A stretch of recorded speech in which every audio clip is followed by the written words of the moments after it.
Good morning, everybody, and welcome to Aging Matters in Brevard's ongoing virtual series, Caregiver series. Today, I am absolutely thrilled to be welcoming Jane and Lana from Assisting Hands here in Brevard County.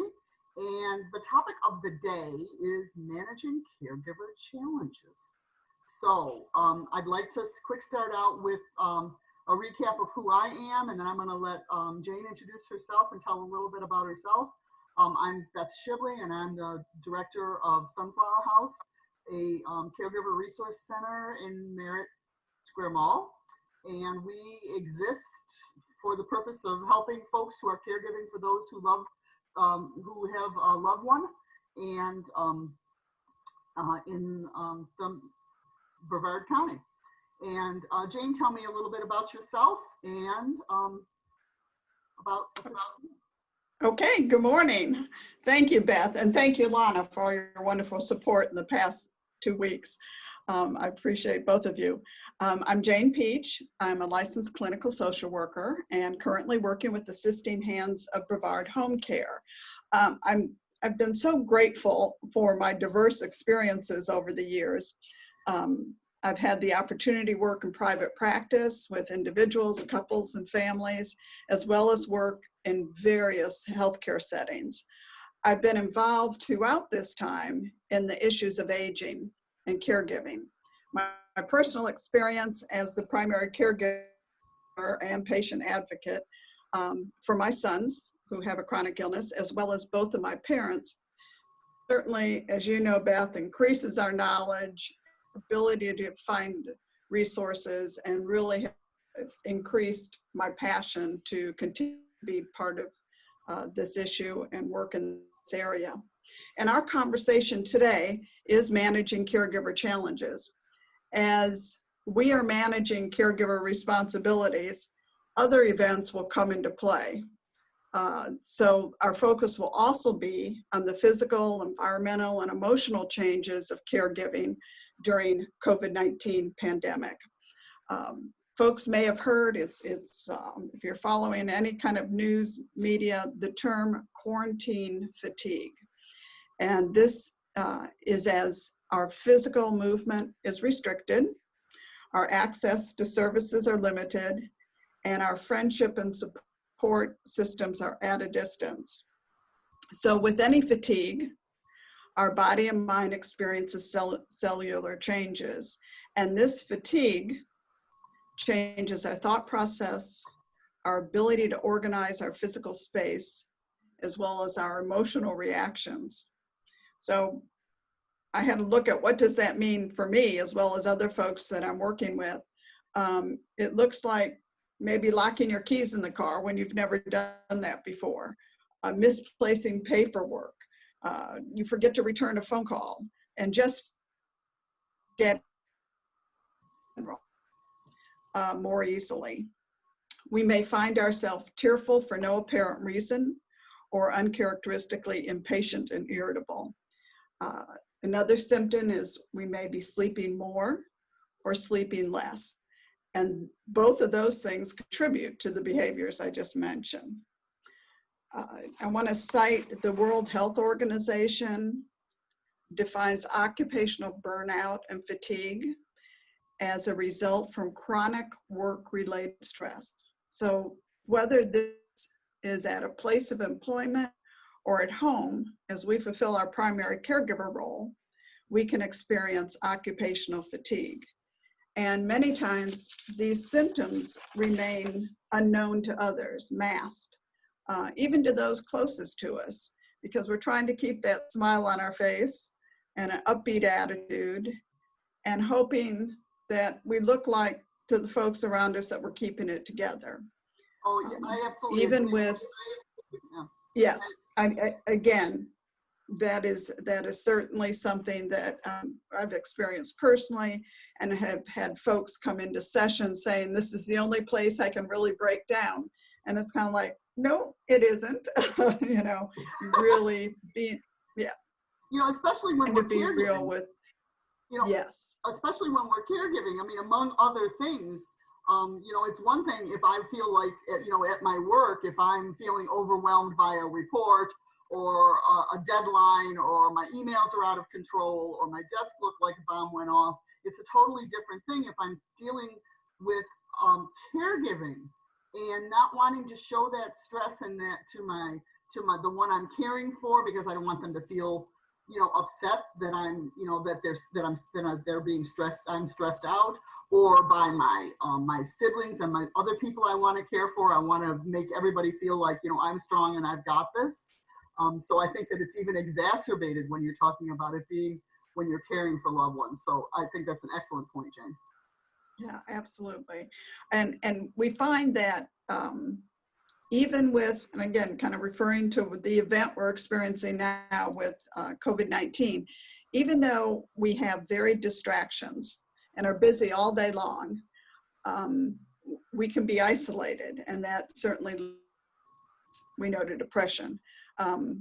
What was known before and has been found COVID-19, that even with activities at home, keep us busy, as I said, all day long, there are increasing symptoms of low mood.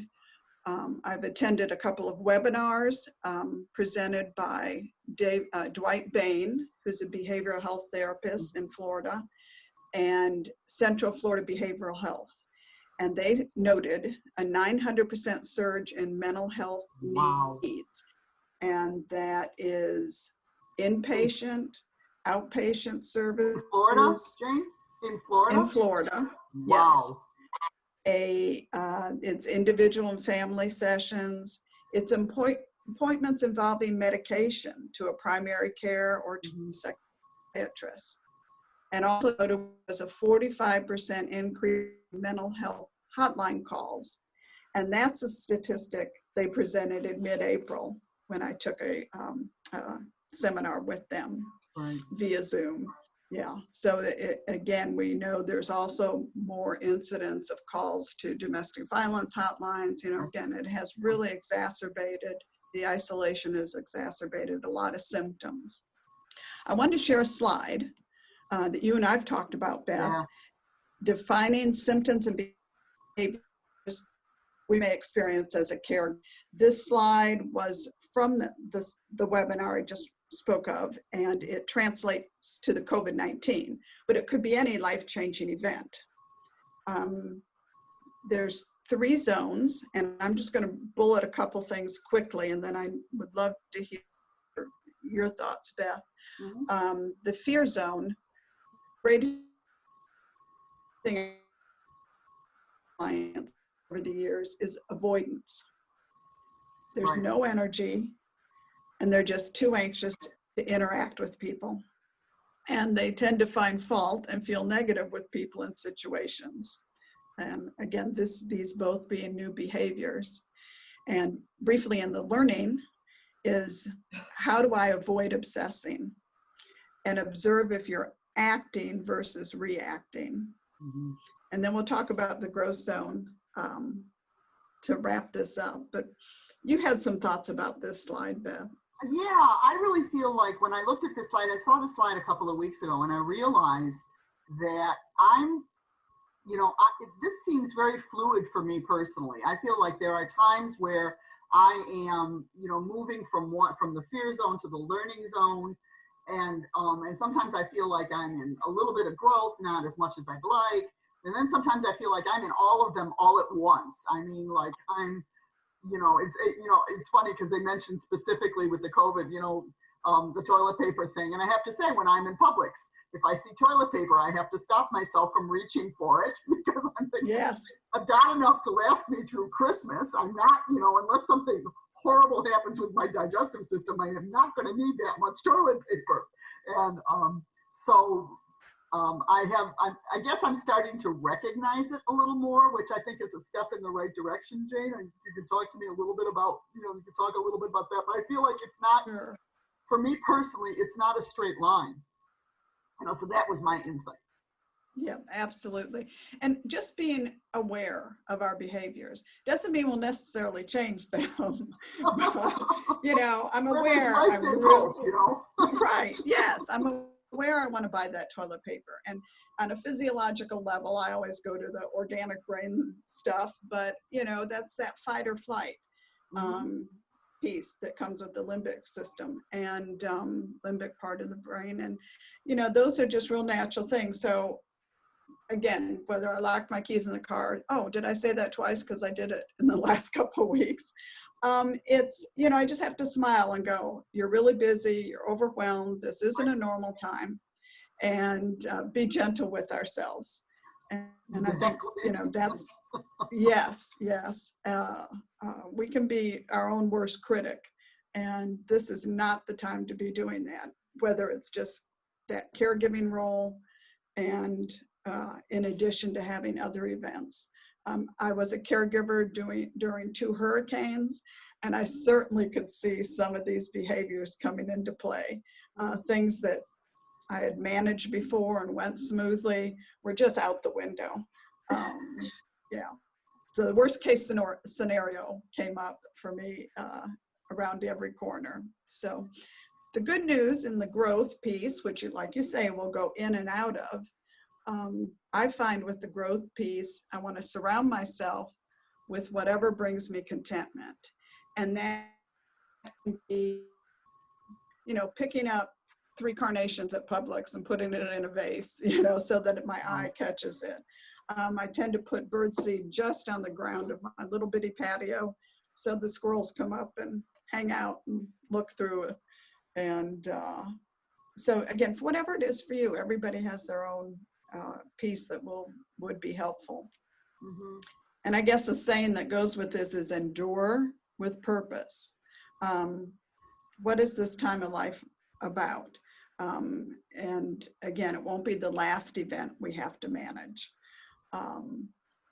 Just ordinary routine, regardless of the circumstances, has meaning.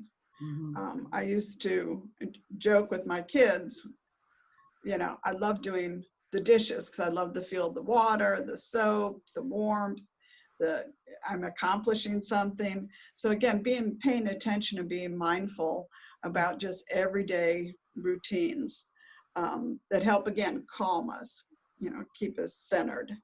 I love this. Thank you, Lana, this slide. I use it often. I had it in my office and I have it on my back door before I walk out every day.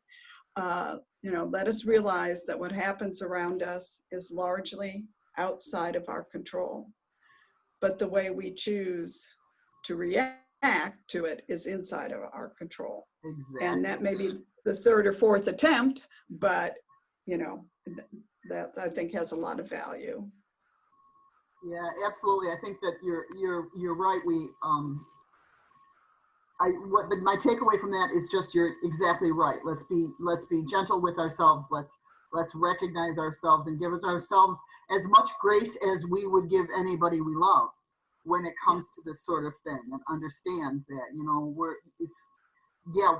I reserve the right to be smarter and better at things tomorrow than I am today. I like that. Yes, good. So, well, I'm going to kind of segue into the warning signs.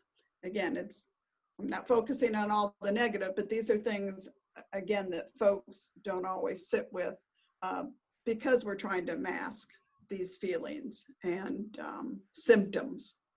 So the warning signs that you may experience, or you've seen them in others, is fatigue. And that's being tired all the time. Yeah. You wake up tired, you go to bed tired, the middle of the day you're tired. Again, that low energy. Irritability. You may have decrease in patience or tolerance with the person you're caring for and others around you. And how guilty we feel when that comes up for us. Mm-hmm. The other piece is extreme state of tension and stress. And again, I know I'm being repetitive, but making errors in areas of our life that you do not normally make.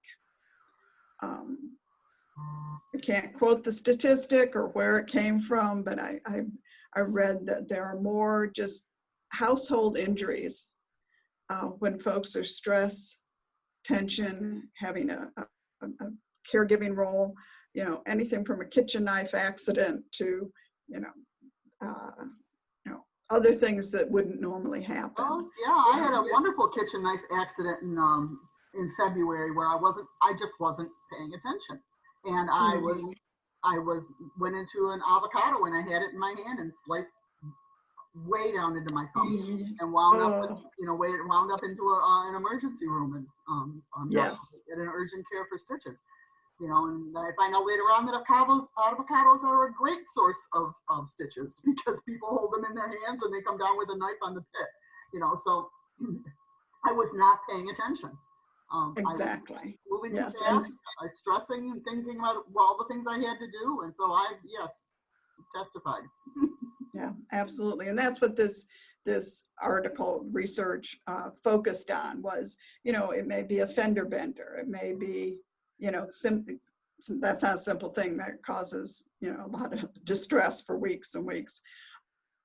But again, those things are a result of just your mind being elsewhere and having multitasking. You may feel overwhelmed.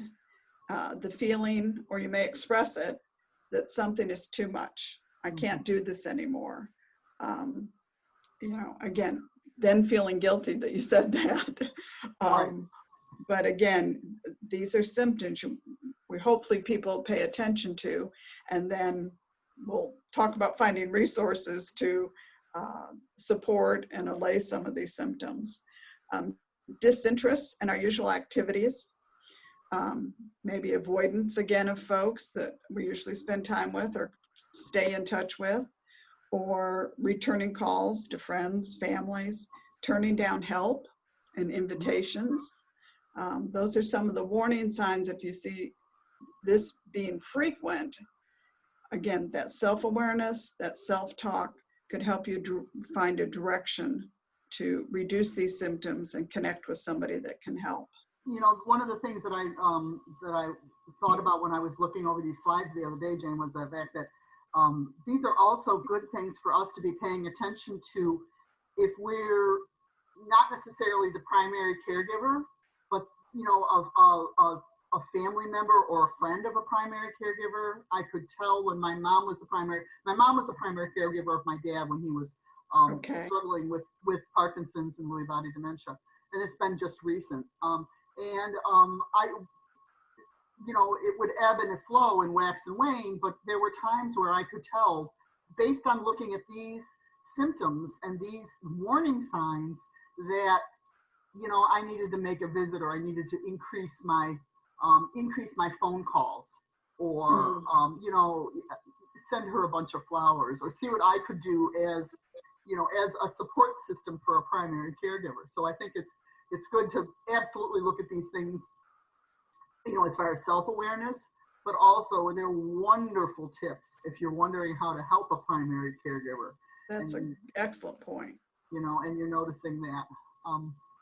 One of the things that I also, when we talked about this slide a couple of days ago, was that I feel like, in addition to all these symptoms, also just a feeling of fragility is something that I've noticed in myself. And that kind of moves back to the conversation a couple of slides ago, where you talked about just being more easily moved to tears, kind of a thing. And it sort of reminded me, it was funny because it sort of emotionally sort of reminded me of the hormonal stuff that happened when I was pregnant. Does that make any sense? Sure. It's like like a Kleenex commercial would come on, and my husband would walk in the door, with a bowl of ice cream, and he'd say, "Hi, what's wrong?" And I'd say, "It's the Kleenex commercial." He'd say, "Why are you sobbing? It's a commercial." It's the sort of thing that I found, that sort of fragility. So yes, absolutely. Yeah, that again, it's just an underpinning, and we may know it's there, we may not, but again, things that won't always feel like they make sense will bring that on. And just again, it's another time to be self-aware and sit back and gentle with ourselves. And that's thanks for bringing that up. I think I think that all of these can be are lessened at least by my acknowledgement of my having a community around me, and that can be a formal community, a physical community of my neighborhood and my friends. It can be my support system, and that can be organizations like Assisting Hands or the Sunflower House, or all kinds of resources out there, and so. Yeah, and again, what happens with the avoidance is we don't always reach out to those organizations. Right. Or folks may suggest it, and right away we turn that down. So again, this is just kind of a defense mechanism. I have to stay in a certain role or a certain mode to accomplish what's in front of me. And so again, it's wonderful when folks, regardless of the feedback they get from us, will take that risk and nudge us a little bit. Yes. Well, you talked about how to get relief and some of the resources. Healthcare professionals are a great avenue for, your primary care doctor. You may feel if they don't, they have that 5-minute window with you, but it's certainly you can establish a relationship with their support staff and, ask them what resources are available. So not all caregivers at this time take care of their own healthcare needs because they're preoccupied. Even if, like you say, you're long distance, it has a lot of your attention. So, don't forget about our healthcare professionals and their staff, and reach out to them with some of your needs and questions and feelings. Community organizations have been proactive in offering support groups and services over the years. And even now, like this media that we're going through, isolation doesn't necessarily mean we have to be cut off from some of those services and support systems. People may feel I can't access what I used to. I can't attend my group. Everything from a book club to your caregiver support group. So, we have to be mindful, what other ways can we reach out and still have these things in our life to lift us up? And during COVID, it's it's even, it's exacerbated with COVID right now. I mean, my mom is, she goes to Mahjong, she plays euchre, and all of those things are on hold right now. And so her friends, every once in a while, her friends will come by. My mom will be sitting in the driveway, and my mom and I will be sitting in the driveway in the morning, and one of her friends will come by on their bike or in their golf cart, and they'll just pull up a chair 6 feet away and just talk for a half an hour, and it just feels so different on the backside of that, than it does, you can just feel that everybody goes, I talked to somebody, Yes, yeah, that's so valuable. Yes. Oh my goodness. Well, outreach like today's program. Absolutely. And being able to use telemedicine, and it's such a positive avenue for caregivers. Not everyone lives in a neighborhood where they know their neighbors. I mean, that's just a reality for us. So, just being familiar and looking even what the library offers. I did want to mention here, on a very positive note, how encouraged I am when awareness of the challenges and the issues facing caregivers is brought to the forefront. Only then can people be aware of resources and explore solutions and have this conversation. So again, thank you for this being part of that. I'm also, as you and I talked about, so in awe of someone's ability to meet difficult life events. Over the years, I just, the human spirit is amazingly resilient, And for folks to be able to maintain a focus and well-being during just a difficult times of crisis and demand on them is just amazing. Yeah, I'm sure you've seen that as well with yeah, your I mom. think we all need to recognize that too, Jane. I think that that brings up a great point. I think that even when we can't,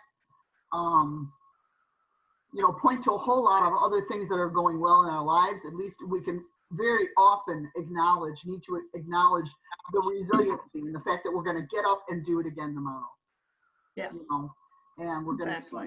we're still here and we're still doing it, And yeah, it's tough. And yeah, I messed it up. And yeah, I'm not sitting in the perfect person chair at the dinner table this week, but I'm doing it again. And that resiliency. And I think that's, we need to acknowledge that for ourselves as caregivers. Yeah, absolutely. I did want to refer to, and we'll have another slide, the National Alliance on Mental Health. Mm-hmm. This organization provided steps to reduce symptoms the caregiver may experience and regain a sense of well-being. And I always like to add calm. It's so important on a physical and emotional level for us to avoid functioning in that crisis mode. So we're not pushing adrenaline and cortisol and those chemicals that keep us revved up. This state of alertness we know is harmful on a physiological level. So keep in mind when we're talking about these, as you and I mentioned, they're the ideal. Right. And when we're providing care, or even whether it's long distance or in-home, achieving the ideal is again, keep using that word, a challenge. So that progress is not perfection. Right. But this is a start. And even if I was able to benefit from one of these tools, it was a good start. It would maybe trigger and lead to further progress. Right. So the first one is maintaining a routine.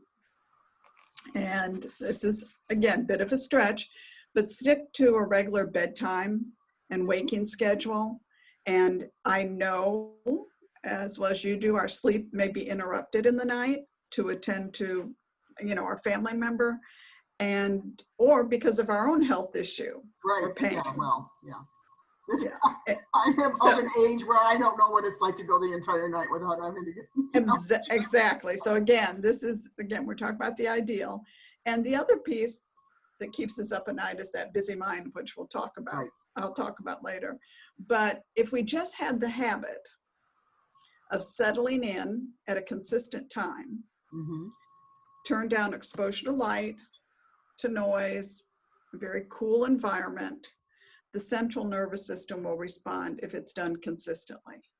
Yeah, and the screen time, not having our phone next to us. Yes, I think the latest is 2 hours prior to, So hard to do. Yeah, it is, because it's part of that entertaining, what gives you contentment. I like my puzzles or whatever it is. So, but just again, for the message you're giving your central nervous system is, I'm okay, this is good. It slows down your breathing. And I know most of us have heard about, the gratitude list. And when you're in that winding down state, name 3 things that you're grateful for. You don't have to write it down. Just name 3 things. And it's scientifically proven. In fact, I pulled up like 6 articles to look at, to once again validate this, that gratitude is beneficial.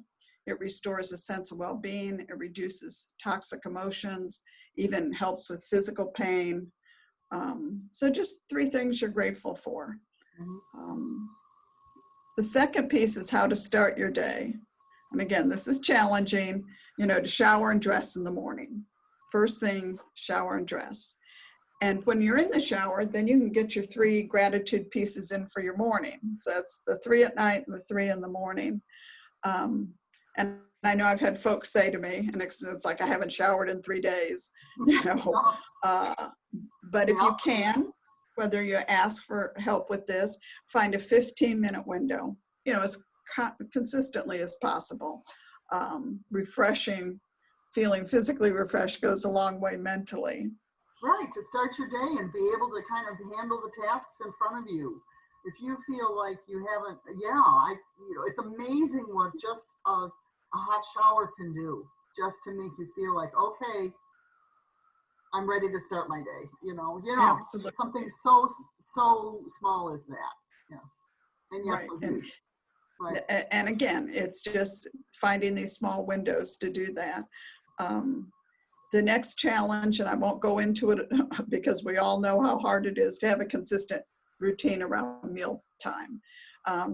Avoid going too long in between meals, which we can do. We can have maybe a piece of toast at breakfast while we're doing something, and then all of a sudden it's 2 o'clock in the afternoon. So, try to avoid going a long time in between meals, and pay attention how often we go for that quick carb snack.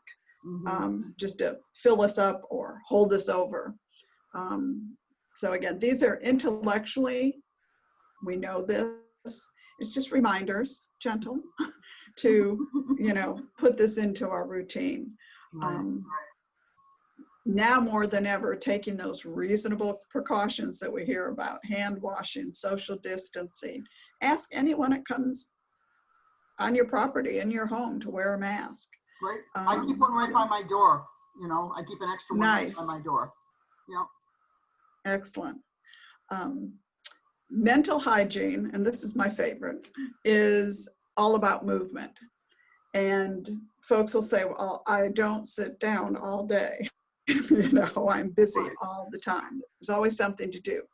Well, if we're busy, and maybe that involves a little stress, the movement is we're holding our muscles tight, and we're shallow breathing. Right. And again, that impacts the physiology. The movement I'm talking about is, deep breaths. So while you're waiting for the microwave, take deep breath into the belly, through the nose, and blow it out through the mouth, and try to exhale longer than you inhaled. And so again, finding those little opportunities so I build that in. If I've hit the microwave, I do my breaths during the day. To get oxygen. Go ahead. I actually heard a thing. I was coming back from work the other day. I think it was Terry Gross on NPR had I'm not sure. Then had somebody on was talking about mindful breathing, and the fact that you can actually lower your pulse rate by taking deep breaths.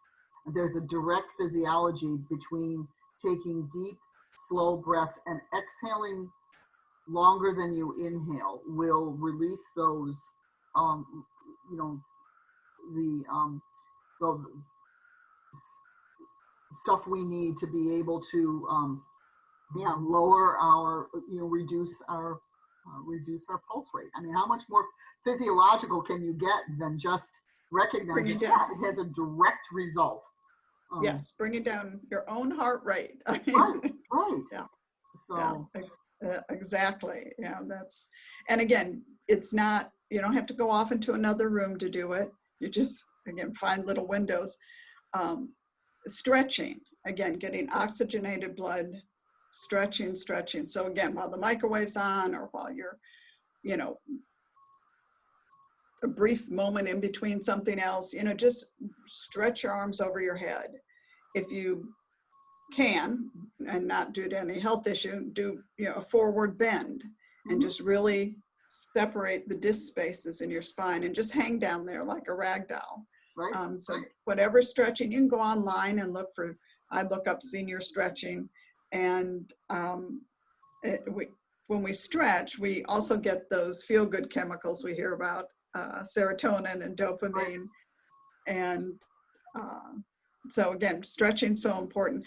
My example of that is I would go once a day when my dad was finally in skilled care, and feed him once a day, one meal, lunch or dinner.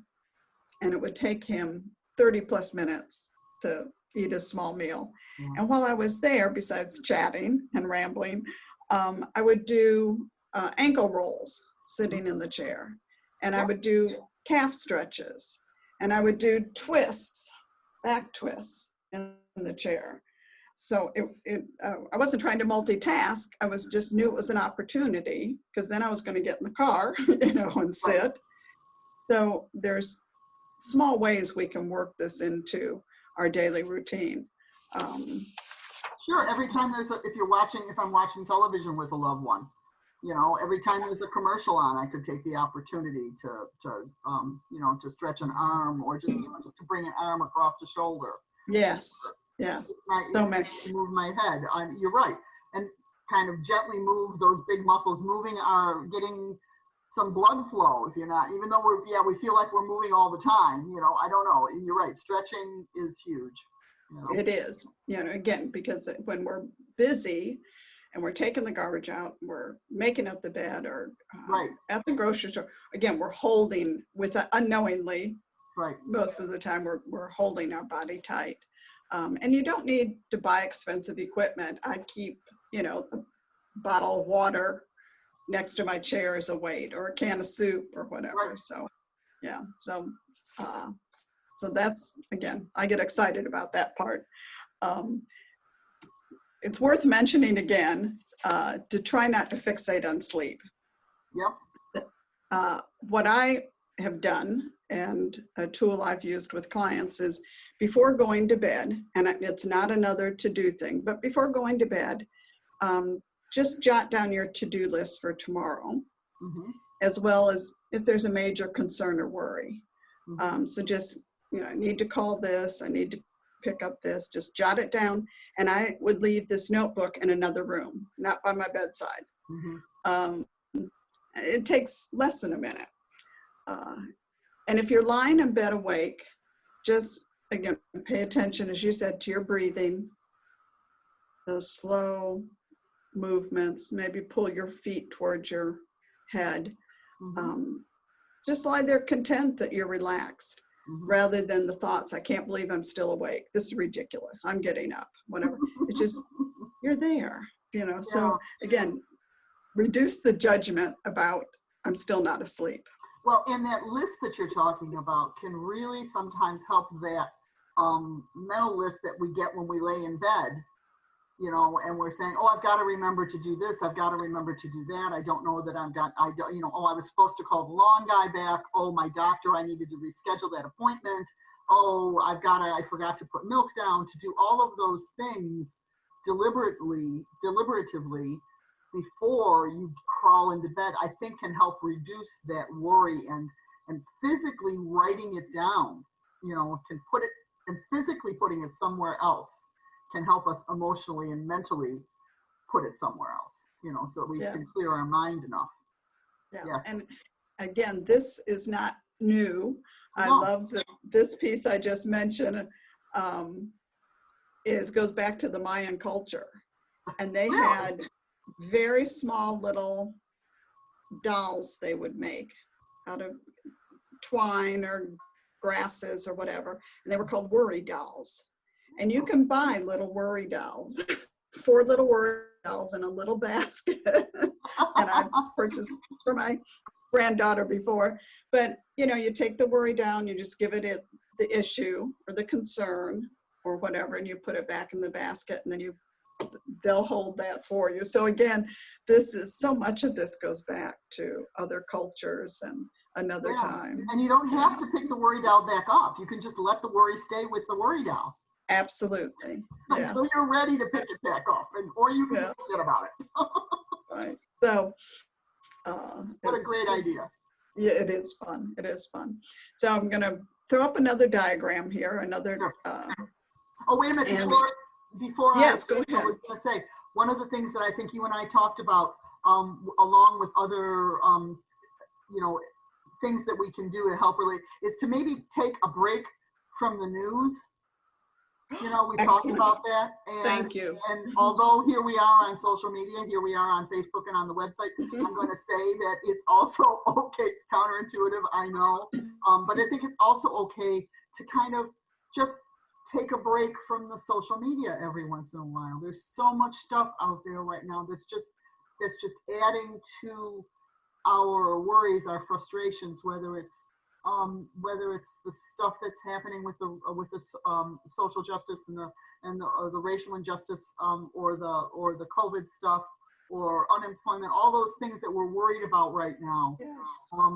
You know, if we can just let's watch I Love Lucy tonight instead of CNN. You know, let's watch the Pickers. Let's watch the, instead of CNN. I love Property Brothers. They're very easy on the eye, and I could watch them all night. That's good. Yes, it is. Be mindful what we bring into this body and mind. Exactly. Yeah. Thanks so much, because that was such a good point. And I think we all are trying to do a little better balance of that. Yeah. This 4 phases of life event, this has been used with an emergency management training. We used it when I worked with folks during Hurricane Katrina, and it certainly applies now as the 4 phases of an event, a life event. The first, it could be anything, as I said, from a natural disaster to a health crisis. You get that diagnosis, or you receive that phone call and mom's had a stroke or mom's had a serious fall. So that's your event. And though we will begin to act, that's our response, is your physiology is sitting with the shock. And so just being aware that part of you is taking a break to sit with the disbelief. So you're sitting with the shock, and then think of your role as moving through the next few days versus having all the answers. And I think that can come up, whether, like you just said, something came up with lawn service or whatever, you don't have to have all the answers. So one moment at a time versus what am I going to do long term? What can I do today? That's really interesting that you mentioned it. I want to just highlight what you just said there, Jane, that when you're sitting with the shock, what I'm getting from that is, I'm not all of me can be super engaged, because some of me, you're right, some of me is just processing that. And that's taking up a chunk of my thought process. So I'm not going to be able to fully engage when I'm still trying to process the event. What just happened? Right. Yeah. What just happened? What does, without even starting to think of the next move. So until I can, and it's important that I think we do process the event so we don't get stuck there, right? Yes, absolutely. And again, we're great doers, but part of our physiology will want us just to be. And so, as much as we can, just the awareness of it. Are you saying we need to be human beings and not human doers? Yes, I love that. Yes. Thank you. Was that Wayne Dyer, one of my gurus? So. Yes.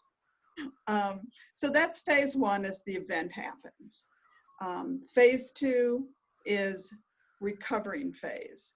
And it's not recover phase. It's not recovered phase. It's recovering, because this is when you're developing a strategy for yourself, as well as, let's use mom as the example. And this phase lasts from weeks to years, depending on the need. So again, this is open-ended, unknown. Yeah. And you and I talked about dealing with the unknown. And sometimes we're, what I'm finding that personally, that life happens, and then when I'm working through one event, another one comes roaring in the door, and I'm like, whoa, hold the phone here. I'm not finished dealing with this, and now you're telling me that there's a pandemic? Like my exactly. Mom, sometimes it feels like 2 + 2 = 5. Like it's compounding. That's for what that's worth. Yeah, no, absolutely. So again, just being aware that this is everything. You're not going to wrap this up in a day. Right. It's just ongoing, and just giving yourself permission that you don't know what tomorrow will look like. You have skills and tools and resources that you'll pull out when you know. And that's the piece talking about resources. And there's 3 types of resources. There's personal, professional, natural. and personalize our own strengths and resilience, maybe information we have based on previous experiences. And important here is take time to know your limits. What can I do about a situation? What can't I do about it? Mhm. There are some, just that acceptance around that. Professional is medical, legal, economic, housing, and agencies such as yours and home care. So those are all the professional potential resources to help us through this unknown amount of time and activity. The third is harder to access or ask for help, and it's family, friends, neighbors, our employer, making sure we have what we need or the time off to do what we need. Could be someone's faith community. You and I talked about what wonderful neighbors your parents have, Yeah. that your mom and and your mom had. Yeah, and sometimes with my mom, so again, I feel like I'm oversharing a little bit. My mom struggled and eventually had to place dad, but her support system and her friend system, they just kind of kept themselves there, and they would call her, or they would stop by, or they, a lot of phone calls, or they would stop by to see dad. And I think that that's really important for those of us who are supporting primary caregivers to recognize that maybe there isn't a whole lot we can do, actively right now. And sometimes there is, but to understand that we can when we can recognize when there is something we can actively do. So maybe there isn't time right now, but just hang in there, to say, hey, your mahjong spot's going to be ready when you're ready, we'll come back, or we're going to get together and have coffee again, or when you get done, those sorts of things. So sometimes it's about just letting that primary caregiver know that when you're ready, we're ready, and we're there when you need us, because there's so many, I know there were times where we would have that conversation, and exactly what you said before, that, oh, I'm so busy, I don't even have time to take a shower. How am I going to have time to go have coffee? Or how am I going to have time to go do that? I don't even, I haven't shaved my legs in 3 months. Right. Both legs all the way up. Yes, right. So how do I have that? How do I carve out time? That's just one more thing to do. So sometimes it's that you can be a support for folks, even by just letting them know you're there, even by not saying, oh, well, we're going to have to go do this now, but just to say, hey, I'm thinking about you, writing a simple card to a friend who is struggling with caregiving, or a loved one. Again, a phone call. I think little written cards are wonderful. It's a lost art, Jane. I got a little note from one of my dear friends, and it just brightened my day. I mean, it physically came in the mail. There was more than junk mail and bills, and it was just like, wow, I got a card from Roberta. This is great. Isn't it? And you continue to look at it day after day. You Absolutely. Put it where you see it. Got it up on I've got it, and then my cousin sent me a card, and they were just cuz cards. They weren't even associated with an event. They were just sort of like, hey, I'm thinking about you. And so those kinds of things they can really brighten someone's day if they're struggling with isolation or caregiving, Yeah, absolutely. I mean, again, so many folks just don't think about asking for help. Right. I've worked with adult children who have found themselves in this recovering phase with their family member, and they said, I'm an only child. I knew someday it would come back to bite me or whatever. It's like, no, let's start talking. And they had all sorts of folks in their life. Right. And yet again, we have to give ourselves permission and also tolerate that some people may turn us down. Right. And if one person turns you down, don't stop asking other folks. you know, because I think that's the hardest thing, to finally ask for help, and then, you know, someone's being honest and they're not available. You know, and that's okay. I think that's also okay too when we're dealing with, you know, as I'm aging, I'm recognizing that my friends have all got their own struggles. And I think that it's also okay for us to say to our, you know, not right now, maybe I can in a little bit, you know, and so to understand the scope of what we can give is also important, you know, so you're right to allow ourselves that. Yeah. Thank you. We'll go to the third phase, which is rebuilding. And that's when you feel as if a new foundation, a new normal, which gets overused, but it's accurate, and you're creating a new way of being. In this phase, you're addressing emotional, physical, financial, and relationship changes, because they do change. Maybe you've had to move, maybe you've changed jobs, and you're earning less income. Right. You know, so there's all sorts of things that may happen once this rebuilding phase, due to the event, whatever it is, has kind of found steady ground. And then the fourth phase is stability and security. And this is ongoing throughout our lifespan. This is a reason to celebrate. You have new strengths, new information, new strategies. You've moved through the event.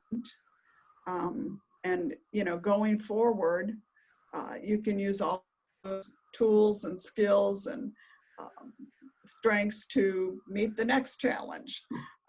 All the stages involve hope, and hopefully increase our confidence that we're doing our best every day. So again, I think resiliency, absolutely. So that's that phases of a life event. Yeah, I do think that there's sometimes that we might be when we're in more than one life event at the same time, we can be in different stages at the same time. Like I said before, sometimes I feel like I'm, you know, I might be here with one event and here with another event, and then all of a sudden something happens and this has moved itself down, you know. You know, it's a juggling act, and there are many times that those balls have hit the floor, you know. Yeah, and you're right. There's never just one event going on. So, right. Good Lord has a sense of humor, does he not? Yes. Yes, absolutely, absolutely. What I love is anything that's happened to me up to this point, I have something I can share with someone else. That's such a great point. You know, yeah. I just, you know, it's like, oh, this may not work for you, but let me tell you what I found. You know, in a similar, doesn't have to be exact situation. So that's, go ahead. No. So I was just thinking that in that stability, security, when you feel like you kind of have your feet under you again, that's, you know, I mean, that's where I feel like that's what I'm there, is the ability to, it helps for me to be able to answer that question, why did this happen? You know, sometimes I think we all get those questions in our head. Why am I going through this for? Why are we going through this again? And, you know, sometimes it's to get through the other side of it. One of those silver linings can be that you can move forward and help someone else, and pay it forward to another person. Absolutely. Who's doing that. And say, you know, I can, let me tell you what happened here. Here I've got, and sometimes that's, you know, here I've got the shower chair I don't need anymore, or here I can absolutely give you a call, or I can, you know, help you with this piece. So to be able to look and be able to be able to help someone else, and that gets you out of your own head too. I think the best way for me to get out of my own worries is to start to think externally about other people. Other people, absolutely, yeah. Well, I'm going to go back to self-care, because I don't believe, I believe this can't be stressed enough. Absolutely. I'll use what we hear so often, if we're told before flight, if you're traveling with a child or someone who needs assistance and the airplane loses cabin pressure, oxygen masks will deploy. place it on yourself first, and then on the person you're assisting or your child. So much And easier to say than do, Jane. So much easier. Absolutely. So I'm going to keep saying it. Your health and your well-being is a priority. Right. You know, we find caregivers don't always attend to their own physical and emotional and mental needs, and don't keep their appointments for various reasons. And every caregiving situation has similarities. I know we're talking about our experiences and witness with other folks. They have similarities, but also each caregiving situation is unique. And so hopefully some of these tools that we're presenting will just give someone, you know, a piece to explore and look at. I'm going to introduce, go ahead. No, when I was just want to throw out there is that a phrase that I had heard from, I don't know, it was one class or another that I was taking a long time ago, is you can't give what you don't have. And if you don't have enough in reserves in your own well, how long are you going to last? Because caregiving is not a sprint. It's not a one and done. When we get to the point where we're caregiving for folks, it is a marathon, and we have to pace ourselves, and we have to constantly be looking at refilling our own well, or we won't be there for those we love. And then what are they going to do when we can't do it anymore? You know, so. Thank you. Yeah, yes. Excellent point. This wheel of wellness, this slide was taken from Clarion University in Clarion, Pennsylvania. And what is inside the wheel is geared towards students and their self-care and their, you know, what they need to do to move forward, but it applies across the board. Totally applicable. And yes, very applicable. I would give clients an empty wheel and have them fill in and look at what fuels them and what drains them. And if a slice of the pie that was draining them was filled with experiences and events, we just looked at how they could balance that. Few of us can attend to all of these aspects of life equally. Again, progress, not perfection. But I believe it's such a great, helpful visual to see and remember which of these areas are getting my attention versus which of the areas are not. And are you saying that, I mean, I looked at this wheel the other day for myself, and I realized that, you know, there are some times where I'm going to be picking and choosing different areas, and that there are going to be some of them are not going to be as robust as others. And it might be areas, and so my section really kind of went to the bottom half of this wheel: the environmental, the social, and the physical. Okay. For me, those were the areas that I was most able to kind of, you know, wrap my head around. I don't know if that made sense, but. No, absolutely. And again, we just want to look at what are we drawn to, maybe because it's comfortable, right? Or again, due to life events, you know, maybe a job loss, financial may have, you know, every bit of this. Yeah, absolutely. And so again, the physical piece is moving your body, nutrition, sleep, keeping your own medical appointments, and the socializing, and we've talked about the friends. And so again, look at the slice of the pie and write down what you feel, you know, call a friend today, or a daily inspirational reading may be useful. The intellect piece could just be watching something on the Smithsonian Channel that helps you get your mind in a different direction. So these aren't, you know, intellectual isn't taking a college class online. It's just things that get your physiology in a different space. Yeah, that's what I did last night. Mom and I watched the Ken Burns series on Roosevelt, which was all his first time period. I love me some Ken Burns. He's from my old neck of the woods up in New England, and so it was wonderful. And you know, it was such an escapist thing to be able to do on one level, and yet I could tell that it was activating other portions of my brain that it felt like it kind of gone to sleep. And I think that's what you're talking about here, is let's activate some other neurons. Yeah, these aren't major pieces. It can be very simple. The physical and the emotional can be in transplanting a plant into another pot and getting your hands in the soil. Oh, love that. Yeah. So I like the environmental piece that's going on right now with everyone decluttering and cleaning out closets, and that contributes to emotional well-being. Again, the research is there. If our space is clear and organized, we have there's fewer potential for our emotions to get triggered. So it's, again, I think this is a useful tool for folks to look at. My great decluttering in my closet tip that I heard a friend of mine, and I know I've seen it on some of the shows, is you take the hanger and you turn it backwards. Have you heard of that in your closet? Yes. And yes. After a year or 2 or 3, if you haven't turned it, every time, so when you pull it out of the closet and you wear it, then you put it back in the right way. But if you haven't moved it in a year or 2, then maybe you could put it in a bag or a box and put it someplace else and get it out of your closet, or even better, maybe donate it to someone who could get some use out of it. So, absolutely. I always thought someone else could get joy or enjoy this. Yes. Yep.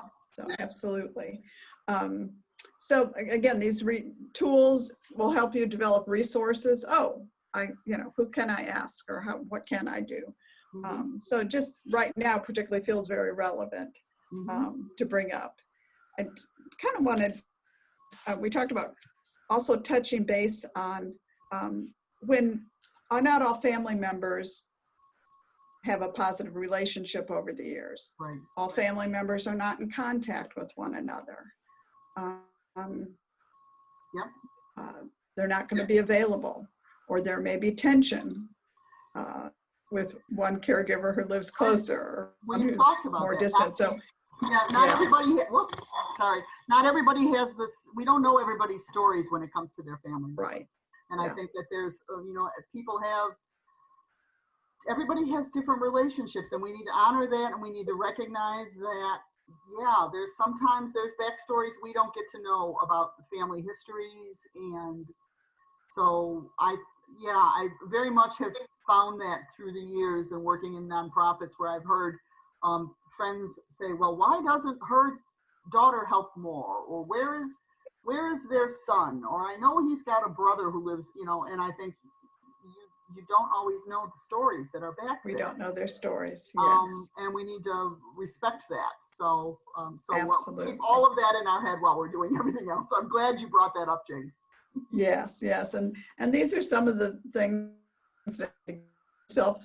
to think about when something unexpected comes your way, and it may be those relationships, is, know your personal limits and boundaries, saying yes when you need to, but also practice saying no. And, taking time for yourself, change your self-talk. Right. I should do better. I should, I should get over this, or whatever, it may be.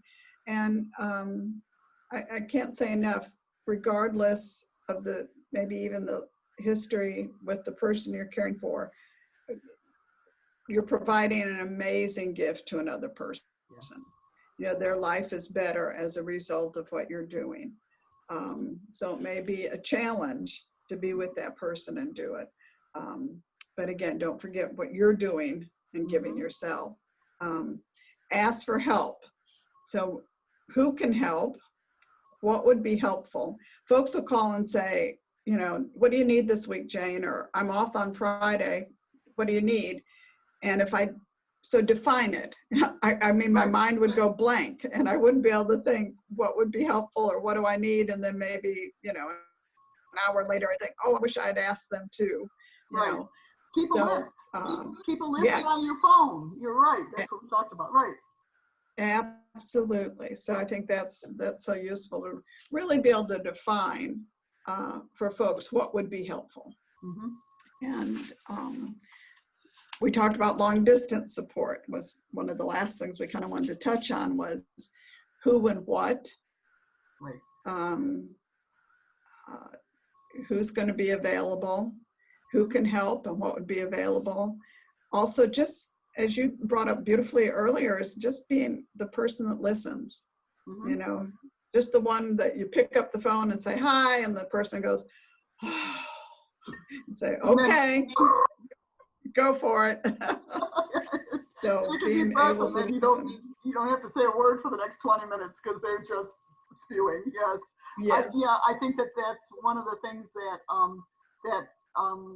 you know, children of caregivers, if they're SIBs, they can kind of look to their own strengths and say, you know, hey, I really like to do research, or I really like to be able to be in contact with, or I can take the maybe the legal piece, or I can make sure that I can just be the one that listens, so that we can each take a little bit of a piece here, and many hands make light loads, you know. Absolutely. Someone may be a great communicator with the healthcare professionals and note taker and medical record keeper. So again, look at what folks are willing to do in the, let's say, family, and hand out the assignments. I think that's exactly. as I put here, divide and conquer. Right. Exactly. And we also mentioned just kind of at this end here that we talked about when the caregiver role ends suddenly. You know, how everything I feel we've mentioned today definitely applies to that time too, because it's another change. Another event, right. Another event that suddenly it ends, and whether you knew it was coming or not, that does not make a difference. I'm going to throw a little plug in here. Please. For our caregiver transition support group that we have had in the past at Sunflower House. Of course, we're on a pause right now because of COVID, but we will be bringing that back, and that's exactly for these folks. It's for those people who have been caregivers and have redefined their life as a caregiver, and they put kind of almost everything else on hold, and then all of a sudden that's changed because they're no longer caregiving, and then they're faced with this, well, now who the hell am I and what am I doing, you know? Right. So yeah, you're right, and then you're right back into that 4 phases of life, right? You know. Yes. So yeah, it's definitely transition. Anything else you want to add? I'm again so grateful for you to support this and make this available for folks, and appreciate you and Lana Andrews.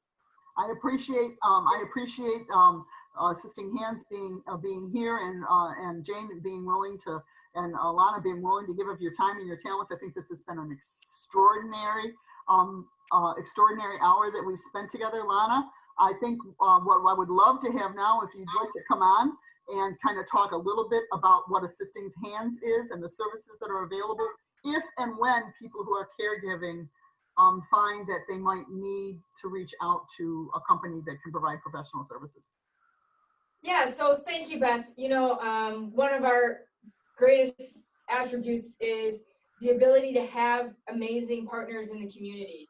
You know, I think nobody gets anywhere without tremendous support, whether that's, you know, we've talked about different parts of that today, right? Whether that's personal or professional. And when they come together and become both professional and personal, it's quite an extraordinary thing. I think that the partnership that I've formed with you, Beth, with several members of the Aging Matters staff has been outstanding. And so we're happy to be here and to support you. Assisting Hands Home Care is a private duty home care agency, and if you should need any resources and you just have a question, honestly, we're here to help you. We're here to lift up the community. We're not just here because we're a business. Our business is making sure that the people of Brevard County have the help and resources that they need. We just have our phone number here. Feel free to call us if you need our services or interested in our services. we can certainly let you know more about those. But also, if you have a question, we have a well-versed staff, and we work as a team, and we're happy to help the community at large. So again, numbers listed here. If you're interested in the slides, or there's anything like that, you can contact us. I know in this previous slide, you can email. He has the program and the presentation available for email. So please don't hesitate to call. I think that that's been one mistake people will make, is they stand in their own way when they need the help. Right. Thank you, Lana. Oh, what a wonderful way to put it, Lana. You're right. Sometimes we can be our own worst enemies when it comes to getting help. Yeah. It takes practice. It does. And then we get good at it, and then something else happens, and we're bad at it again. Right. Exactly. Yeah. Well, again, I appreciate you both, and it's been a beautiful morning. Thank you. Thank you so much. This has been an hour well spent, and Yes. I look forward to being able to see both Jane and Lana in person at the Sunflower House as soon as we can get things back up and running. I so appreciate you, and I hope you both have a wonderful weekend, and I look forward to talking to you both again soon. Thanks so much. Okay. Have a great day. Have a good day. Okay. Bye-bye. Bye. Bye-bye.